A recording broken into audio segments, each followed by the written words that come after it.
The advertisement had blinked across Leo's retinal feed during a particularly soul-crushing shift recalibrating waste recyclers on the orbital scrapyard Persephone's Lament. It was garish, pulsing neon against the grimy backdrop of his reality. Cosmic connections. Guaranteed soulmates across the spiral arm. 99.9% compatibility or your cryo credits back. Desperation. Fueled by 3 years of recycled air, protein paste, and the haunting silence of his tiny hab unit, made him tap the acceptance glyph.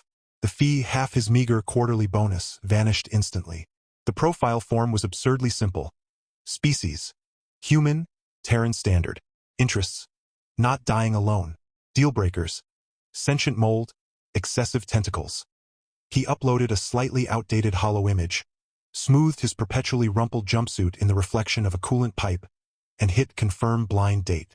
He didn't read the fine print about multiversal compatibility algorithms or non-standard client profiles. He just wanted someone to share a synth beer with who wouldn't complain about the smell of ozone and despair. The rendezvous point wasn't a bar, or a park, or even a decently lit transit hub.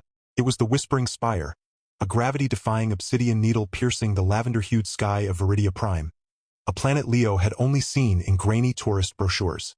Its surface shimmered with bioluminescent forests and rivers of liquid light, a stark, almost painful contrast to the metallic grime he called home.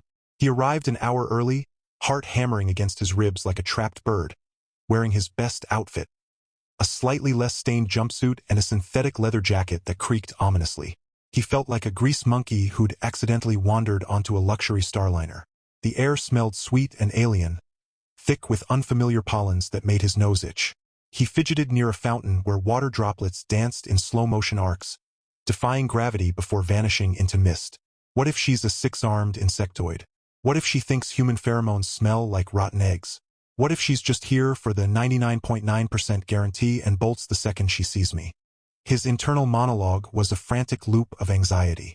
Then she arrived, not with a dramatic entrance, but with a quiet stillness that seemed to absorb the ambient light. She stood beneath the spire's shadow, tall and slender, her skin the luminous white of moonlight on fresh snow. Her hair, long and impossibly fine, cascaded down her back like spun starlight, pure white and catching the lavender sky in subtle shifts. Her eyes, large and almond-shaped, were the deep, fathomless violet of Nebula's Leo had only seen in deep space surveys. Pointed, elegant ears, reminiscent of Terran myths about elves, peeked through her hair. She wore simple, flowing robes of a fabric that seemed to shift color subtly, from silver to pale blue, as she moved. She looked ethereal, and utterly, devastatingly out of his league. Leo's mouth went dry. He fumbled with the small bouquet of glow petals he'd nervously bought from a street vendor, nearly dropping them. Okay, Leo, don't trip. Don't say something stupid. Just breathe. Leo? Her voice was soft, melodic, yet carried an underlying resonance that vibrated in his bones. It wasn't translated through his implant. It felt like it resonated directly in his mind, clear and warm. Why yes, that's me. Leo Vance. He thrust the glow petals forward, petals pulsing a nervous pink.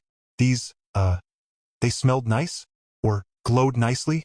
The vendor said they were romantic. He winced internally. Romantic? Really, Leo?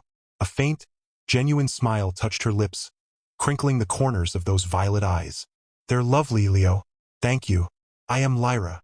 She accepted the flowers, her long, slender fingers brushing his for a fleeting second. A jolt, warm and electric, shot up his arm. Shall we walk? The spire's gardens are particularly serene at this hour. Her calm demeanor was a balm to his frayed nerves. They strolled along winding paths lined with crystalline flora that chimed softly as they passed. Lyra asked easy questions about Terra, about his work, about why he signed up for Cosmic Connections. Leo, initially stumbling over his words, found himself relaxing. She listened intently, her gaze focused, making him feel seen. Not judged for his grease-stained hands or his humble origins, but genuinely interested. He learned she was a scholar of comparative galactic ecosystems, fascinated by the resilience of life in extreme environments, which, he joked weakly, explained his attraction to orbital scrapyards. She laughed, a sound like wind chimes in a gentle breeze, and the sound did strange, fluttering things to his insides. Humor, unexpected and warm, bloomed between them. He told her about the sentient mold incident on Deck 7, It developed a taste for synth coffee and started composing melancholic dirges on the air vents. And she shared a story about a mischievous flock of gravity-defying avians on her homeworld that once stole an entire delegation's ceremonial robes. For the first time in years, Leo felt a lightness, a spark of connection that felt terrifyingly real. The idyllic stroll shattered without warning. The sky, moments ago a serene lavender, fractured with streaks of violent crimson. A deep, guttural roar, amplified 1,000-fold, tore through the atmosphere, shaking the very ground beneath their feet. The crystalline flora shrieked in dissonant harmony. Panic erupted. Tourists and locals alike scattered like startled insects. Leo instinctively grabbed Lyra's arm, pulling her behind the thick, obsidian trunk of a whispering tree just as a shadow blotted out the sun. It was a warship, but not just any warship. It was a leviathan of obsidian metal and jagged spines, bristling with weapon emplacements that glowed with malevolent crimson energy. This design was brutal, functional, radiating pure aggression. It hovered low, its underbelly splitting open to disgorge dozens of smaller, insectoid assault skiffs that buzzed towards the city like metallic hornets.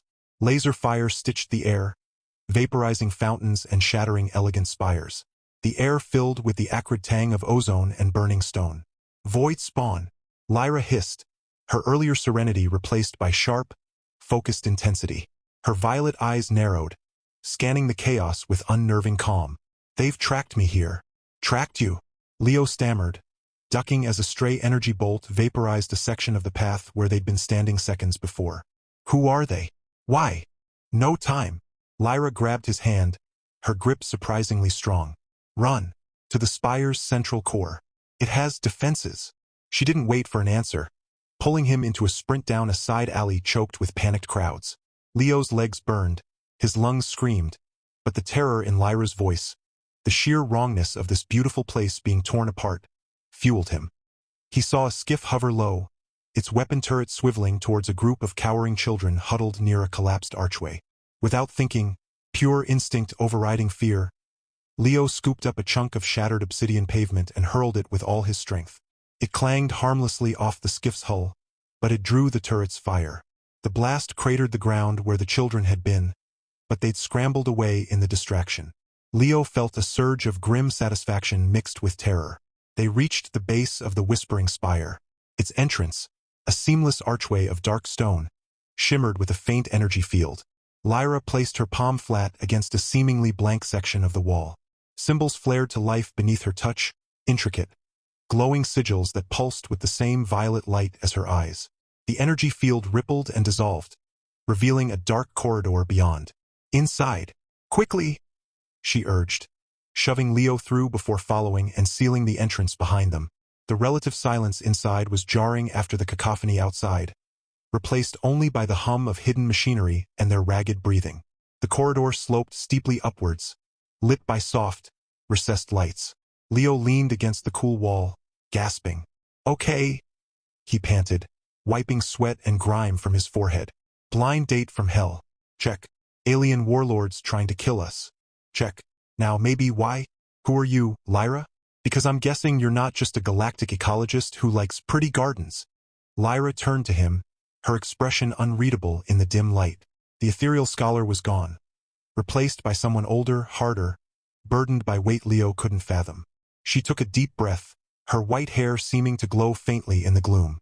I am Lyra of the Triad Concordance, she said, her voice low and resonant.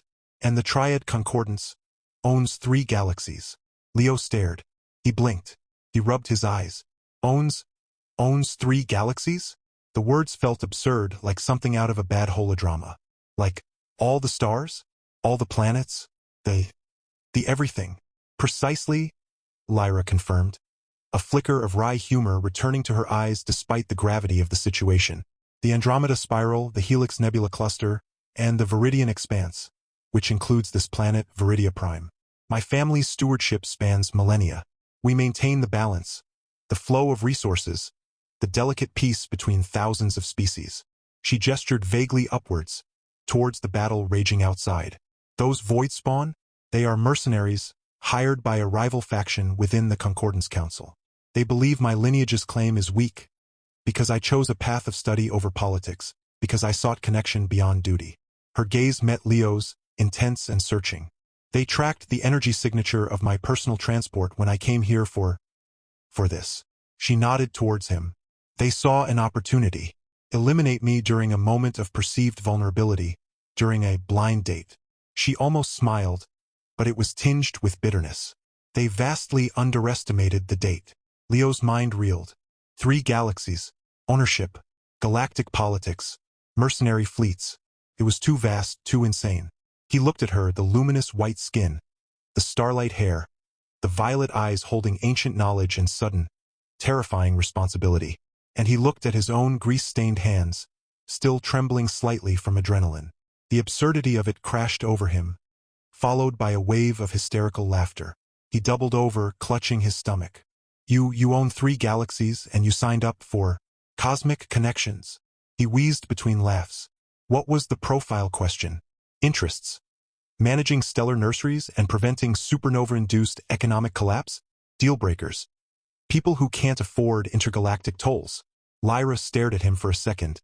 Then a genuine, surprised laugh escaped her, bright and clear, cutting through the tension like sunlight. Something like that, she admitted, a real smile finally reaching her eyes. Though the algorithm did highlight your unique resilience metrics. Surviving Persephone's lament apparently scores highly for adaptability under duress. She sobered quickly, her expression turning serious again. But Leo, this is no longer just about me. They know you were with me. They will assume you know things or that you are leverage. Her voice dropped to a whisper. They will hunt you too. As if on cue, a deep, resonant thud shook the spire, followed by the shriek of tearing metal high above. Red emergency lights began to pulse along the corridor walls. They've breached the outer defenses, Lyra stated, her scholar's calm replaced by the decisive authority of a leader. The spire's core systems are failing. We cannot stay here.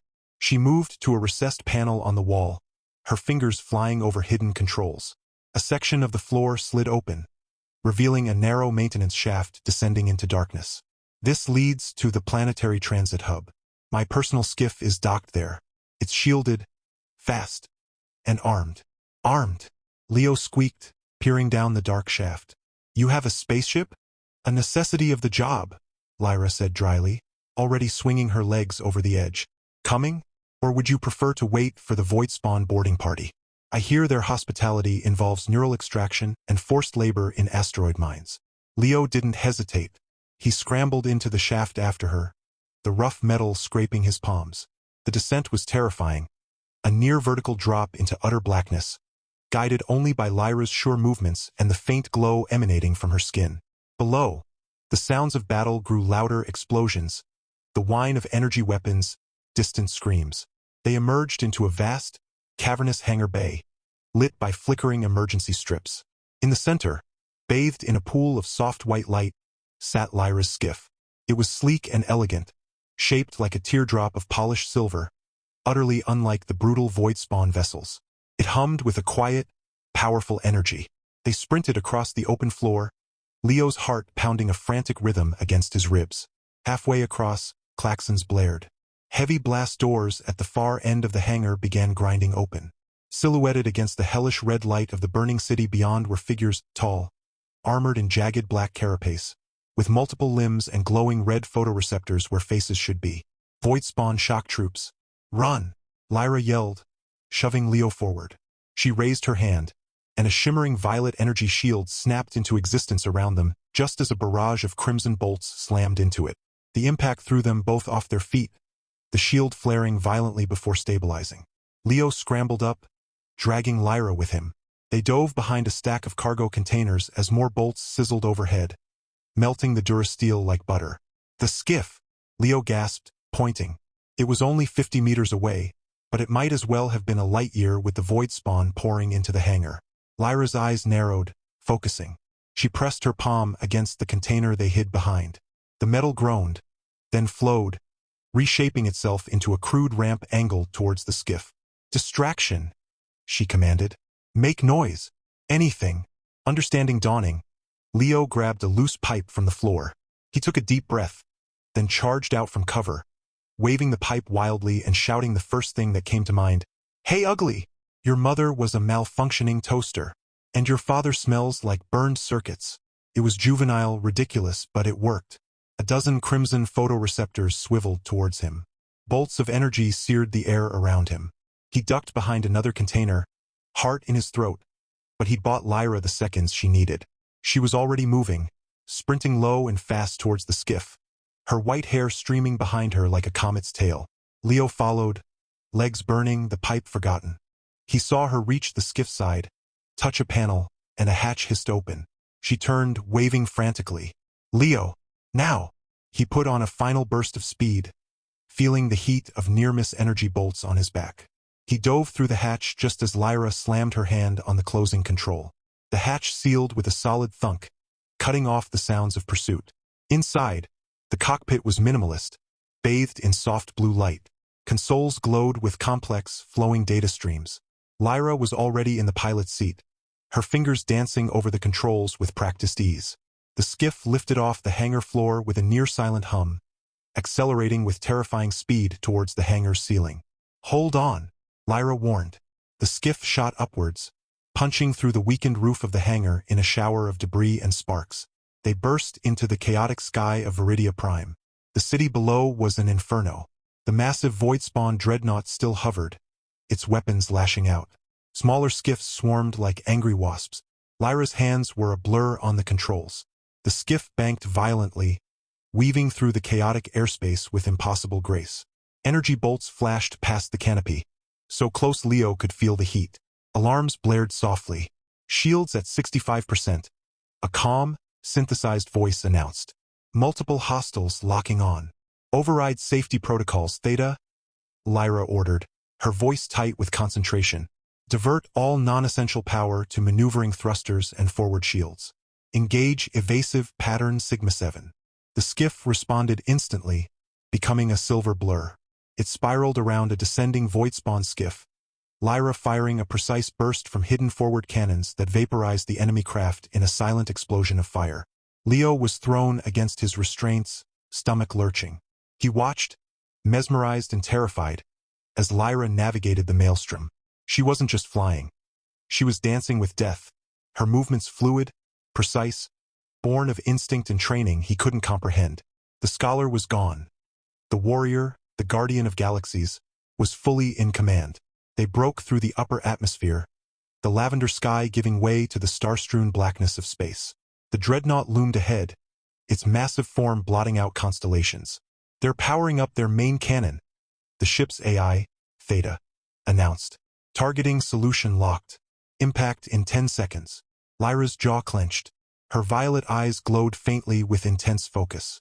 Theta, plot a microjump. Coordinates, Viridian Deep Space Relay Gamma. Maximum possible distance on remaining fuel. Calculating, jump in 5 seconds. Warning, insufficient power for full jump.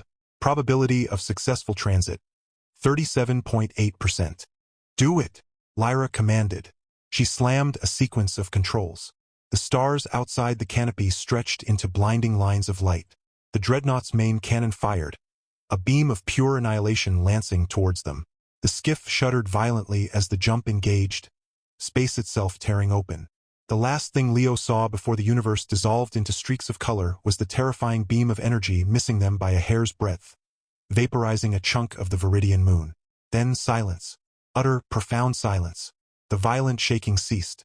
The blinding light faded, replaced by the familiar, cold glitter of distant stars.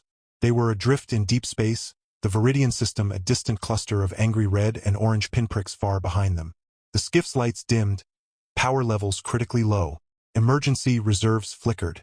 Leo slumped back in his seat, trembling, sweat cooling on his skin. He looked at Lyra. She was breathing heavily, her luminous skin pale even in the dim cockpit light, her white hair slightly disheveled. The fierce concentration had drained from her face, leaving behind exhaustion and a deep, weary sadness. She met his gaze, and for a moment, the weight of 3 galaxies, the betrayal, the violence, seemed to press down on her shoulders. "I'm sorry, Leo," she whispered, her voice raw. "I never meant. This wasn't supposed to happen. Your blind date shouldn't have involved near-death experiences and intergalactic fugitive status." Leo stared at her, the woman who owned galaxies, who fought like a demon, who laughed at his stupid jokes. who looked at him with such startling vulnerability in her violet eyes. The absurdity, the terror, the sheer, overwhelming scale of it all crashed over him again. But beneath the fear, something else stirred. A fierce, protective anger. A dawning sense of purpose? He reached out, his grease-stained hand covering hers where it rested on the console. Her skin was cool, smooth. "Hey," he said, his voice rough but steady. "You bought the glow petals. You listened to my stupid mold story. You didn't run screaming when I called your warlords ugly toasters." He managed a shaky grin. "Frankly, owning 3 galaxies is the least weird thing about you right now. And honestly, after 3 years on Persephone's Lament, dodging void spawn feels like a Tuesday." He squeezed her hand. "So, where to next, Galaxy Girl? Because I think my cryo credits are officially non-refundable." A flicker of that warm, genuine smile returned to Lyra's lips, chasing away some of the shadows in her eyes. She turned her hand, lacing her slender fingers with his rough ones. The contrast was stark, luminous white against human tan, smooth against calloused, yet it felt right. Anchoring. Outside the canopy, the infinite stars watched in silent witness.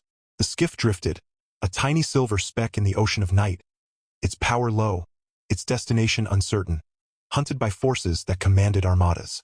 But inside, holding onto the hand of a man who faced down alien horrors with a pipe and a bad joke, Lyra felt a spark of something she hadn't felt in centuries. Hope, fragile but bright, and the thrilling, terrifying promise of a future written not in star charts, but in the uncharted territory of a shared heartbeat. The adventure, the real one, had only just begun, and the void ahead held more than just danger. It held the dizzying, impossible possibility of everything. The skiff drifted in the silent dark, its power reserves flickering like a dying candle. Leo's hand still held Lyra's, a small anchor in the vastness. Theta's calm voice broke the quiet. "Power at 12%. Life support stable for 47 hours. Long-range comms offline. Navigation array damaged. Recommend immediate shelter." Lyra squeezed Leo's hand before gently pulling away, her scholar's mind already shifting gears. "Theta, scan for the nearest habitable or minimally hostile system within emergency jump range. Prioritize obscurity over comfort." Scanning. One candidate, Kalos Minor. Class M moon orbiting a rogue gas giant. No registered settlements. Minimal sensor signature. Atmosphere breathable, though thin. Gravity 0.8 Terran standard. "Kalos Minor," Lyra murmured, her violet eyes distant. "It's neutral ground. Forgotten. Perfect." She input the coordinates with careful precision, her movements economical despite her exhaustion.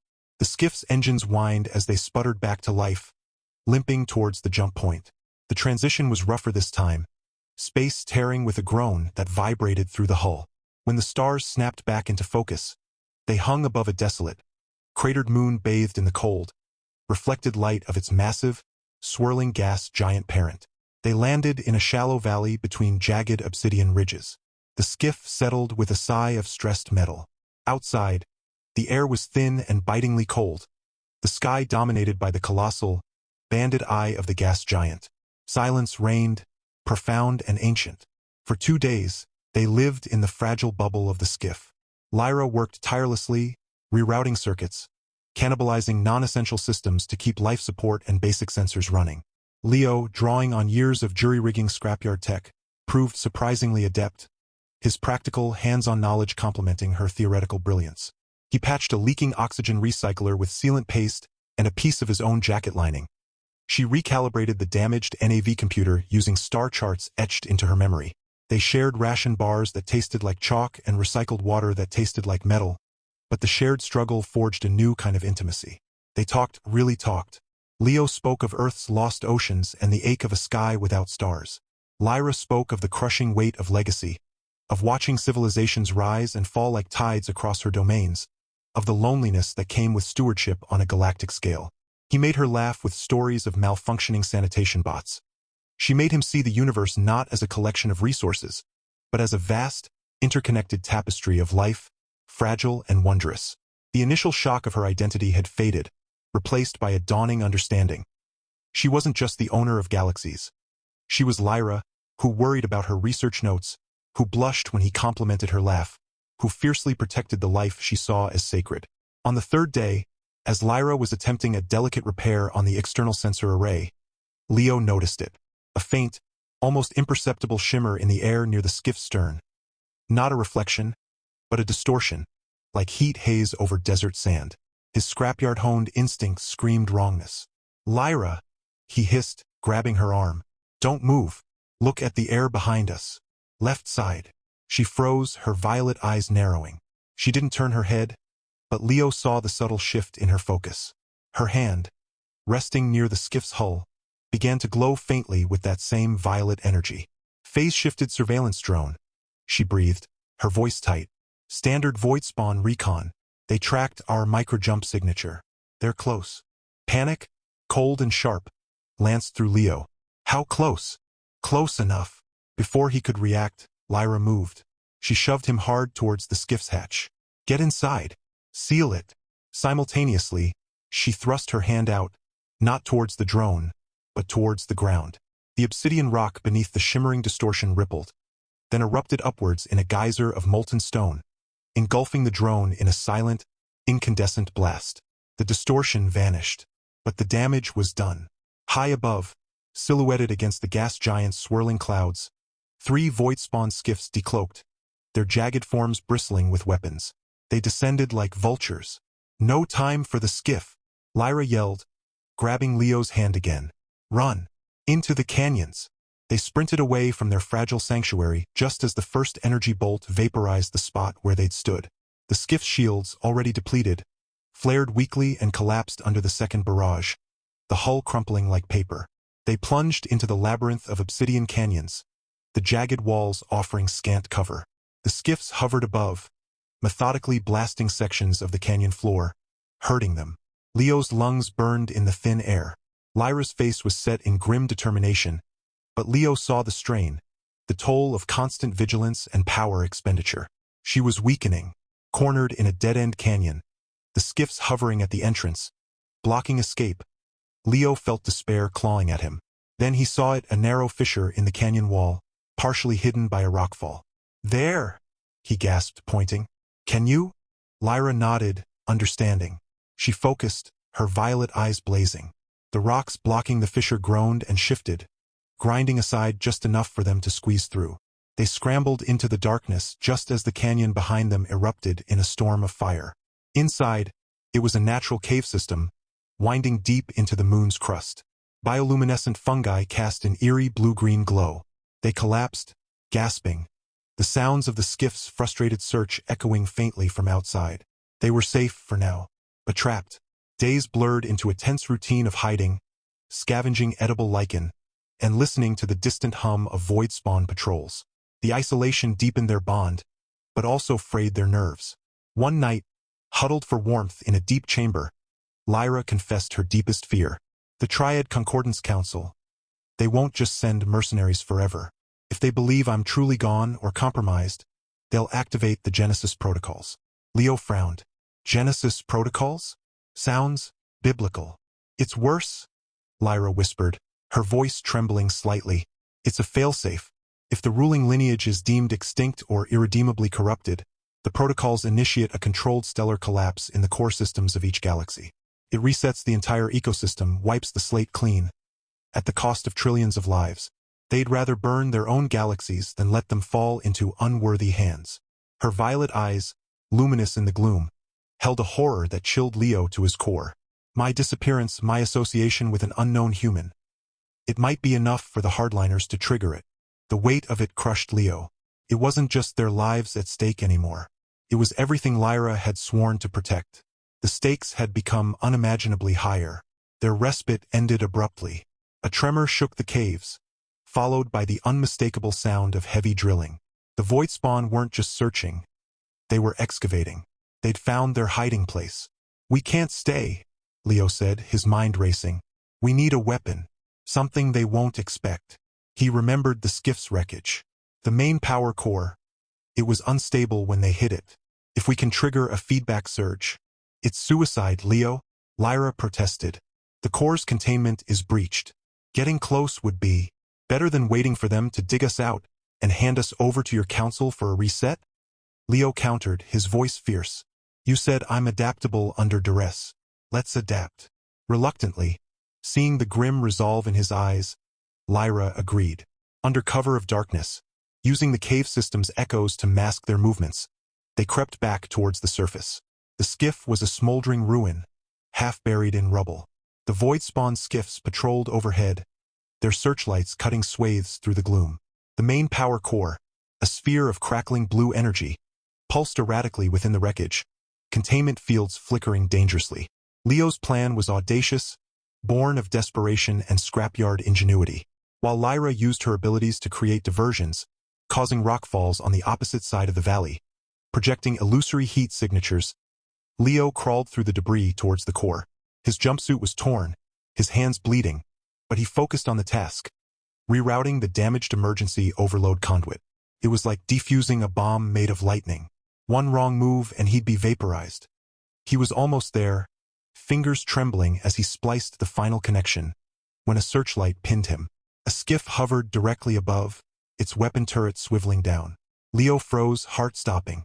Then, Lyra stepped out of the shadows on a ridge above the skiff. She wasn't hiding anymore. She stood tall, her white hair and skin glowing with intense violet energy, radiating power that made the very air crackle. She raised both hands, not towards the skiff, but towards the unstable core and the gas giant looming in the sky.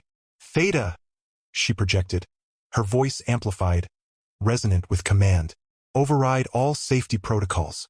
Channel all remaining auxiliary power into the core's magnetic containment field. Maximum inversion."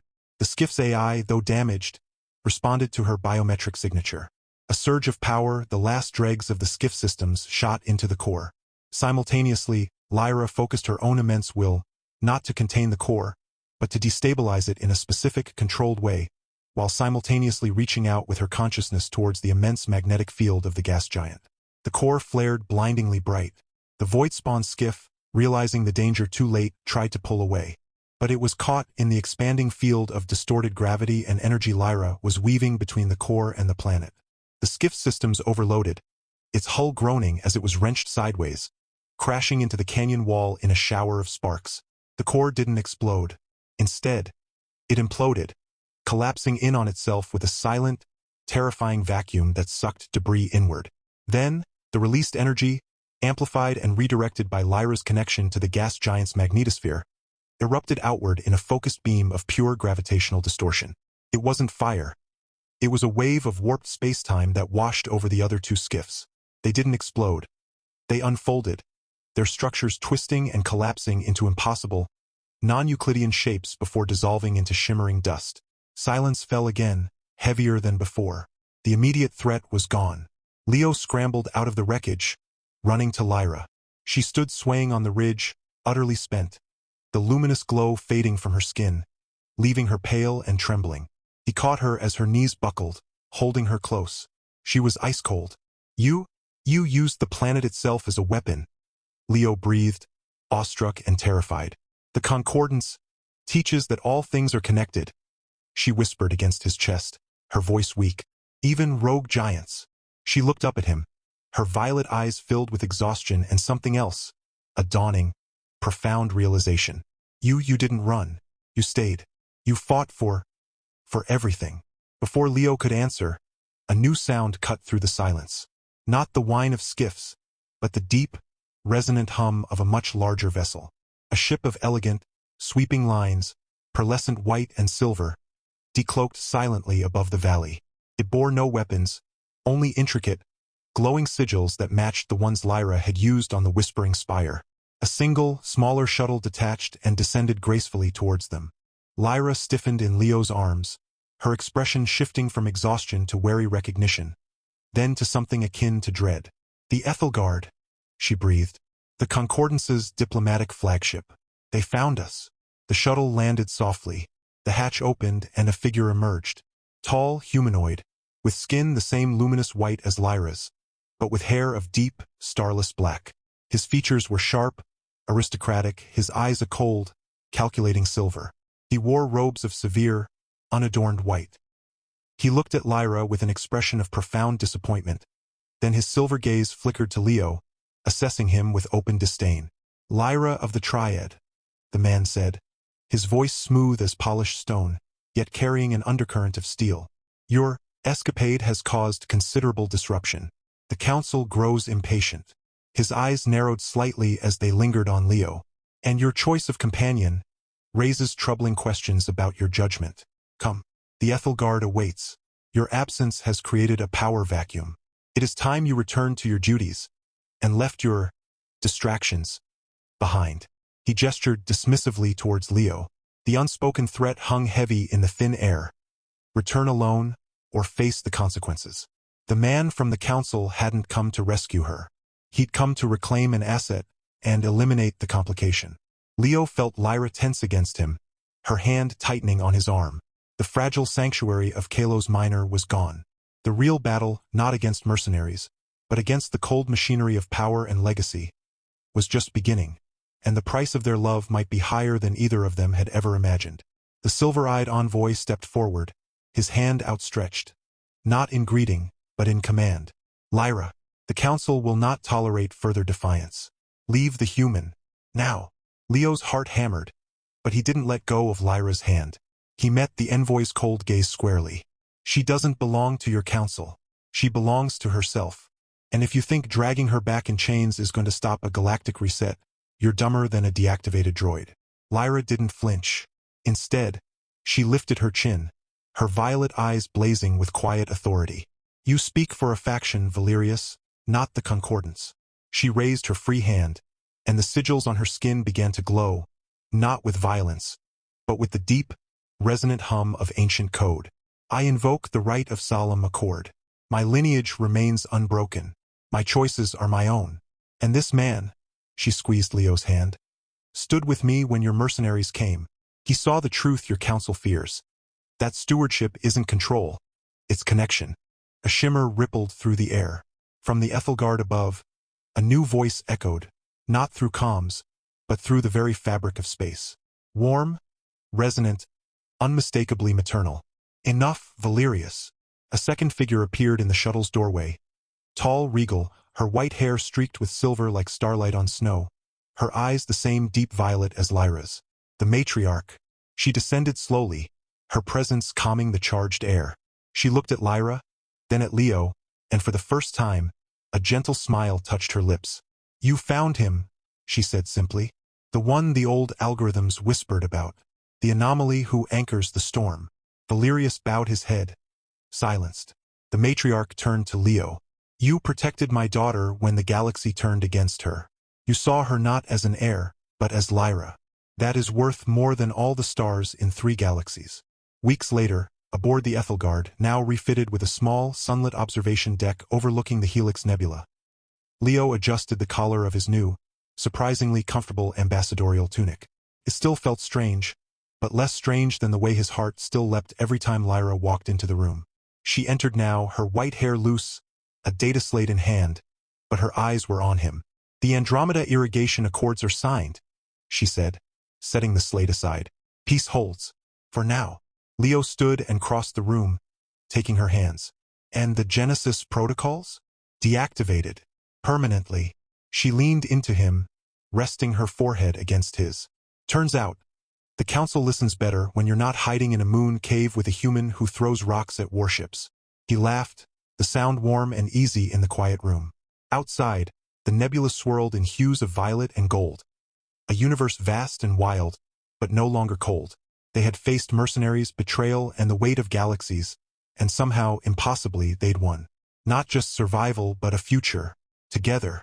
Lyra looked up, her violet eyes full of starlight and something softer. Something only he ever saw. Still think blind dates are a bad idea? Leo hugged her, slow and sure, the taste of promise on his lips. Best mistake I ever made.